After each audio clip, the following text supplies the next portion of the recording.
So just for context, I work with CapitalG, and CapitalG is Alphabet's growth equity investing arm. And we invest in technology and technology-enabled services companies all over the world. Last year, we invested in iFinance, and we were compelled by sort of the innovative approach that Sanjay and team were taking to provide credit to what was a previously excluded segment of small and medium-sized businesses in India, and compelled by the opportunity that that sort of afforded in the long term. So, Sanjay, thanks for taking the time. Where I'd love to start is tell us a little bit about iFinance and what the company does and what your initial vision was. Sure. Good afternoon, everyone. iFinance is an organization that provides working capital loans to the smallest of scale, the micro-scale businesses in India. And by doing that, it leads to a transformative change in the social impact that it creates in these businesses, which are at the bottom of the pyramid. So we provide working capital loans, and that helps these companies move forward in life. What we find in India, as India is progressing and getting more and more industrialized, there's a very large problem that small and micro enterprises are not being provided formal lines of funding by banks or by the finance companies. And there are many reasons and obstacles because of which that happens. There are 60 million micro enterprises in India, and that number keeps growing. And yet, no one has found a solution to provide them loans for the reasons like, one is that they do not maintain proper books of accounts, so there's nothing to go by. They are new to credit, so there's no credit history to go by. Also, the loan amount that they want for working capital needs is very small. It's typically the equivalent of $2,000.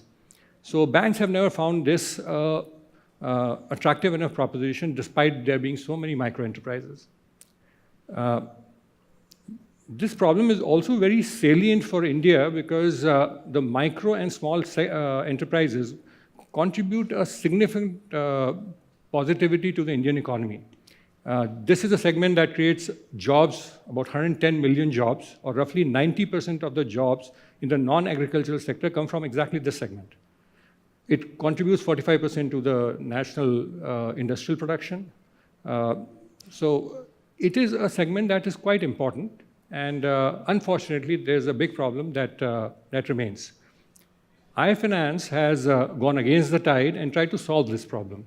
And what we've done is that because the standard data sets are not available, so we have looked at how can we still lend to these businesses, and we have innovated into a method that uses cluster insight. So it looks at industry clusters and looks at patterns in that industry cluster, the typical financial ratios, the typical operating ratios in a cluster, and we use that to build expert systems which then help us in lend. So I think that's been the approach that iFinance has taken. And today, after 5 years, we have disbursed over 115,000 loans. We have disbursed an equivalent of about $225 million. And these are all working capital loans. Typical size is $2,000. The tenor is short because it's a working capital loan. And I think in doing so, in 5 years, we have built a portfolio which, interestingly, has a delinquency lower than the delinquency of banks, which lend to large enterprises. I wanted to circle back on this cluster approach, because that was sort of the initial innovation that got you into the market. So tell us a little bit about, kind of paint a picture of what a cluster is in India, and then kind of how you use that to actually build insights to lend to these customers. Sure. As you know, Sumi, that there is very little data on clusters available even today. And on micro enterprises, there's almost no data. So 5 years back, when my co-founder Vikram and I started off, we are both ex-bankers, and we decided that this was a problem that we wanted to really face in business. And when we started, we realized that the first thing we had to do was to figure out what exactly was this segment and what did the customers want. So we went ahead and we surveyed 300 micro business owners spread across 6 different industry clusters. And I'll tell you what the industry clusters were. They were typically a shoe manufacturing cluster, there was a garment manufacturing cluster, there was a brass casting cluster, there was a sports goods manufacturing cluster, and so on. And we met 300 of these enterprise owners, and we asked them various questions, and based on that, we were happy to find that the hypothesis that we had, that there are going to be patterns in each industry type, and we could use that to underwrite, was proven correct. And that encouraged us to then build the expert systems and the rules behind using ratios of each cluster and starting to lend. And we went ahead, we invested our own personal money and started making loans directly to business enterprises. The method that we followed was typically use of a lot of data and a lot of data models, not machine learning yet, but these were expert systems and expert models. And that's typically what fintech does, and we were often called to fintech forums. And here were 2 ex-bankers, completely out of place in a fintech forum, but yet we were running a fintech company. And I think there were 2 experienced bankers, so which was even worse, I think. And but we continued, and as you see that in 5 years' time, we have not only built a good book, but it's a profitable book. Any fun stories from the first cluster and the first loan that you made? How did that sort of feel when you put your own money to work? Oh, it takes a tremendous amount of courage to, first of all, go into a segment that no one else has gone into yet. And then putting your own money, you got to almost believe that you are willing to write off that money if it comes to that. So I think even with a lot of experience behind us, there was never certainty that the business would work. I remember that in the first year, we did hardly some 40 loans. And each loan was almost scrutinized to detail. The model was tested. And only after the first year had passed that we had the comfort saying that the model does work. And then we ramped up quite rapidly. And Sanjay's not giving himself enough credit. He's actually an engineer by trade as well. So I think that's been very critical to the building and success of the business, that way of thinking. But maybe sort of as you've scaled this approach to clusters, how do you sort of see machine learning being integrated into your product, into your vision? As I see, expert systems and machine learnings are two ways of using numeric data or using data to solve a business problem. While the expert systems that we have used are deductive in their approach, they are based on a cause-effect logic, and rules are built on cause and effect. Machine learning obviously works on just crunching data using the power of an analysis that computers offer to come out with results which may have been missed out in a deductive approach. So there are benefits of both, and we have taken an approach of using both because we haven't reached a stage where we are willing to say that the domain expertise that we have gleaned over these 5 years, the understanding that we have of clusters, can be done away with, and we can rely completely on a machine learning model. So we have expert systems working in the company, and we are beginning to start using machine learning. So there's a use of data always. There's always been a use of data in the organization. In fact, use of data for decision making has been a cornerstone of our business. But we are beginning to move into the machine learning area. And under the mentorship of experts from Google, we have developed our first model. We have picked up a classical problem of lending, which is if a person came as an applicant, how do you make out whether he's going to be a good customer or a bad customer? Is he going to default? And we have built a model based on random forest and XGBoost. So we have made 2 different models. And we've gone through the entire process of data, setting up the data pipeline, cleaning up the data, prepping up the data, then creating the model, and now testing it. And we got some interesting results. I won't say that they are ready to be deployed in the field, but they hold a lot of promise because with a little bit of tweaking, probably adding a few more synthetic feature sets, we hope to see them ready for deployment.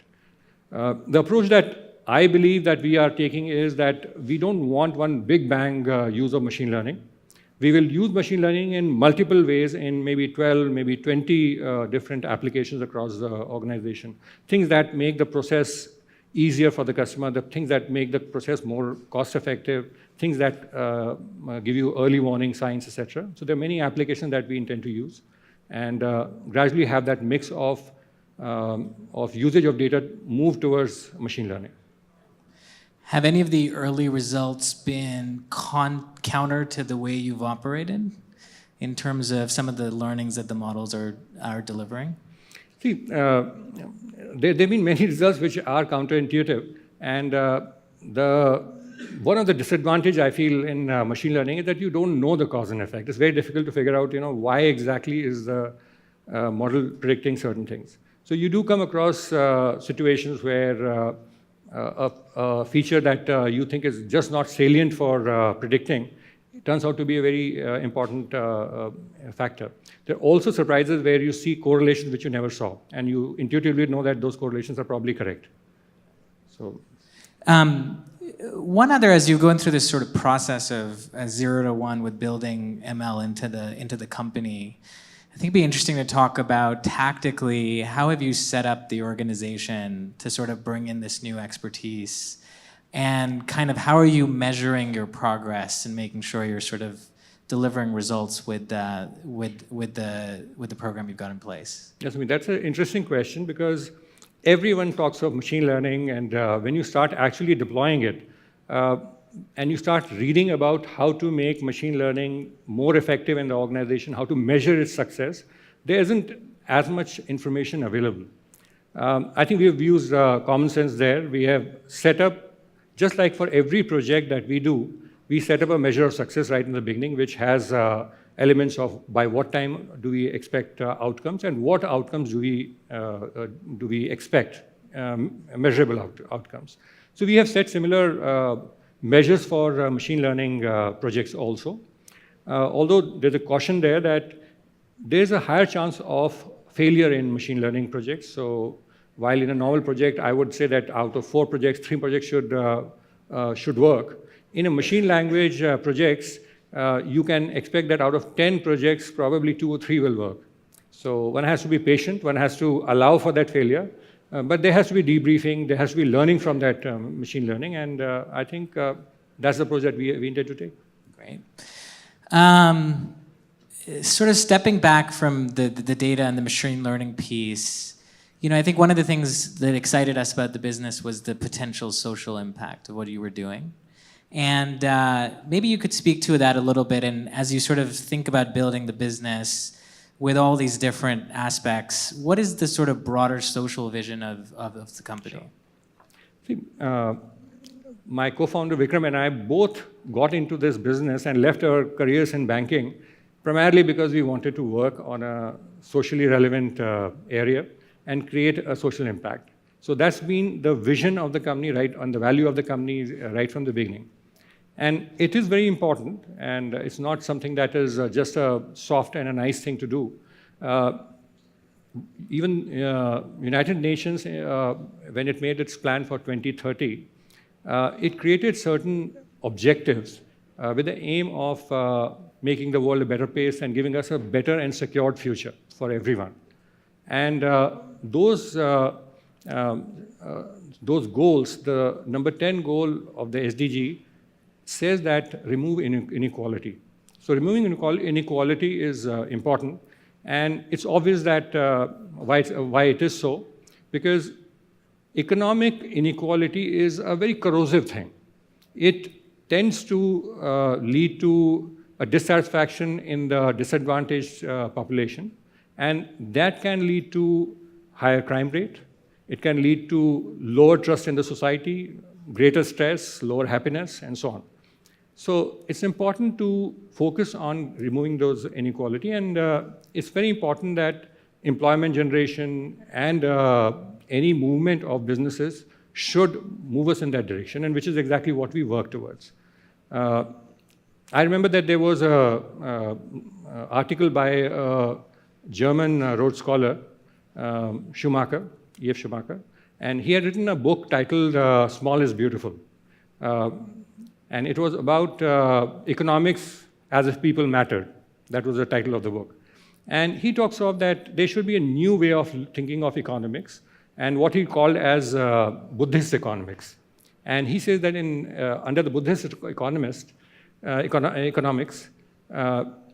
the purpose of a job for people is threefold. And the first is that it should allow the person to exercise the faculties and develop the faculties that he or she has.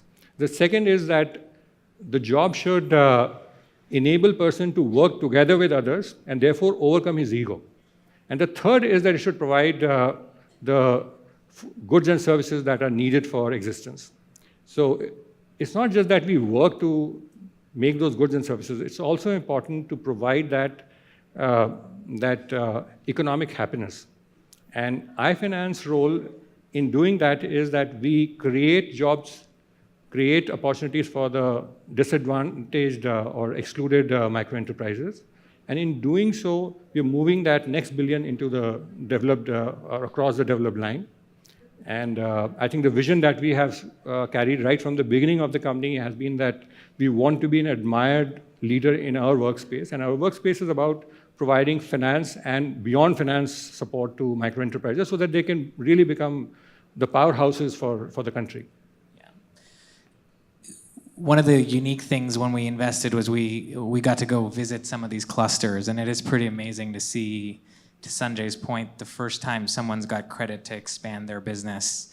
And they talk about buying the floor above to expand sort of their sari sales business. And it's powerful to kind of see the impact of like unique data approaches, whether they're sort of ML based or not, that can add value.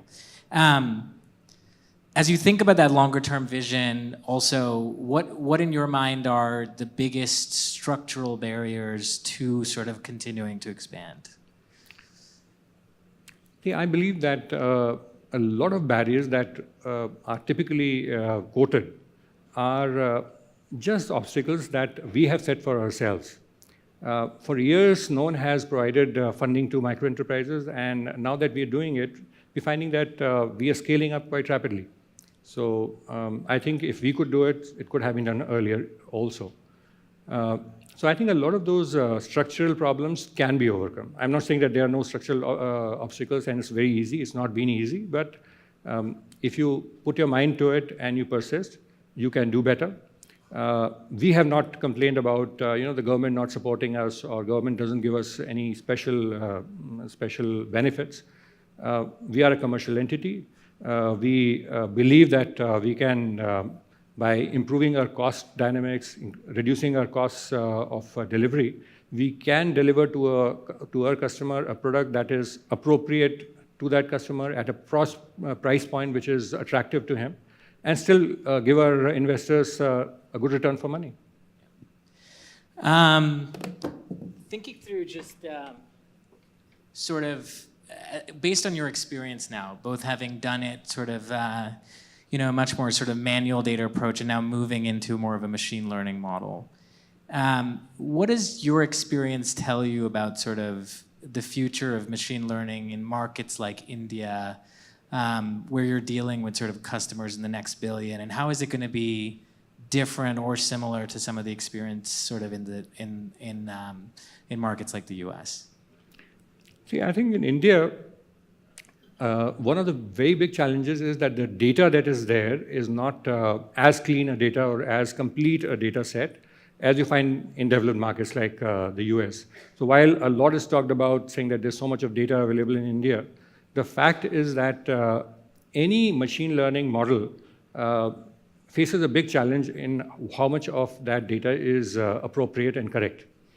I believe that as years pass, maybe the next 5 years or so, the machines will become probably more intelligent and less artificial. And what I mean by that is that instead of a bottom-up use of data and use of only data to predict, there'll be a top-down approach of using some sort of cause and effect reasoning to come to a midpoint and solve problems. And when that happens, a lot of problems which do not have large data sets will become solvable using this artificial intelligence approach. And that will be a big boost to the application of such technologies in countries like India. And I think that is what I think is probably the most appropriate approach there.